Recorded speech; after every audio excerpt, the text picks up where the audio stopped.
Okay, let's dive into this. We all have that one person we look up to, right? Like that absolute reference in your field where you just watch them do their thing and think, wow, they are just incredibly good.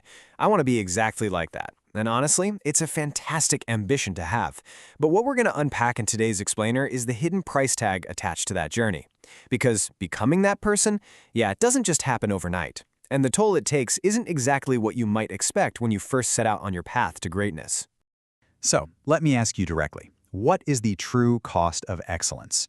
Now, what's actually really interesting about this is that most of us immediately assume the answer is, time, or maybe money, or thousands of hours of lost sleep. But the source material reveals something way deeper and honestly, far more psychological. The real cost is the uncomfortable, totally agonizing requirement of accepting the awkward, clumsy noob phase before you ever achieve any sort of mastery. It's that sheer, raw willingness to do something while you are still genuinely, bad at it. All right, let's move into our first section, the cost of excellence, and the awkward reality of the noob phase. I mean, really think about it. Being at the top is the easy part, right? Because positive feedback just fuels you. When you're already great, you sit down, record something, the ideas just flow, everyone praises you, and that momentum effortlessly pushes you forward. But starting out, man, that brings intense friction. You completely lack mastery. Every single move feels uncoordinated. And the absolute worst part is that your trial phase isn't happening in some private workshop anymore. Your storefront is completely exposed. You're out there live streaming for exactly 5 people. You're posting a reel that gets maybe 20 views? Your beginner status and all those clumsy attempts are broadcast publicly. And if you don't know how to navigate that kind of exposure, it can be incredibly discouraging. But there is a really strategic way around this exposure. Let's look at Section 2, the story's refuge, your training ground. So while everyone else is out there obsessing over going viral on their main feed, really intelligent creators use a specific trick. They use Instagram stories to secretly train and basically get their reps in. Think about it, stories provide the ultimate low-stakes environment. Your view counts? Completely hidden. The replies you get? Totally private. And the whole thing vanishes in 24 hours anyway. It is literally the only place where you can exercise your right to be a complete beginner, a true noob, without the crushing pressure of public metrics or permanent failure hanging over your head. It's just this perfectly safe space to test your voice. Which brings us to Section 3, the performance myth and ignoring the critics. As you start practicing and actually stepping out of your comfort zone, you are inevitably going to face some societal backlash. It's just a fact.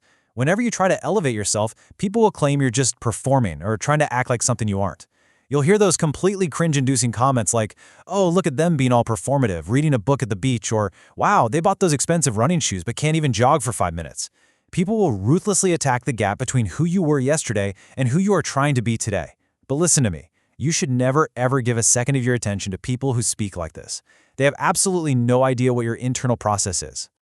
So instead of shrinking back in shame, here's exactly how you handle it. You say, yes, I am developing myself. It must be hard for you who never changes anything. Boom, right? You have to fiercely protect your beginner phase. If a passive-aggressive friend tries to bring you down just for practicing better vocabulary or trying out a new hobby, look them dead in the eye and own it. Just shut down the haters and guard your right to grow. All right, Section 4, fake it till you make it, and the necessary friction. So the crucial point is, we need to completely redefine what faking it actually means. Because usually it gets a terrible reputation, right? People think it means being a fraud. But there is a brutal difference between 2 very different mindsets here. You've got the poser, who only seeks external praise, just wants to look good for others, and actively avoids any real discomfort. But then you have the developer, and the developer uses faking it as an absolutely essential developmental tool. Like if they want to attract a high-ticket audience, they completely embrace the friction of acting like a professional before they fully feel like one. You aren't faking it to deceive people, you're faking it because you literally do not yet know how to be this new version of yourself completely. You care about the internal transformation, not the cheap applause. And the psychological process for this transformation is actually pretty simple. First, accept the unnatural feeling. Honestly, if it felt natural, you wouldn't be growing. Second, create the friction intentionally. Purposefully put yourself in that uncomfortable imposter syndrome zone to force adaptation. And finally, achieve natural mastery. Because I promise you, one day you'll pick up that massive, intimidating book, or you'll hit record on that camera, and it won't feel like a performance anymore. It'll just naturally be who you are. Which leads us to our final section, the end of self-cancellation and the internal battle. Okay, before we celebrate, we definitely need to talk about the final boss of this whole journey. Because here's the ultimate twist. The biggest threat to your excellence isn't the external haters mocking your new running shoes. No. The biggest, most dangerous threat is your own internal self-sabotage. The cancellation is going to start with you, right inside your own head. Think about it. You decide to read a massive classic like David Copperfield. You buy it, you crack it open, and a little voice immediately says, "Who are you trying to kid? You aren't smart enough for this. You're not a real reader." Literally nobody is watching you, yet you are already martyring yourself and calling yourself a fraud before you even finish page 1. So how on earth do we win this internal war? Well, first, you have to internalize your intentions. You need to know exactly why you're doing this. You aren't doing it to show off. You genuinely see the value in becoming this new person. And once you validate your own genuine intentions internally, you can mentally put both external critics and your own internal saboteur right in their place. Seriously, ask yourself, who is this critic? How much are they actually achieving in their own life?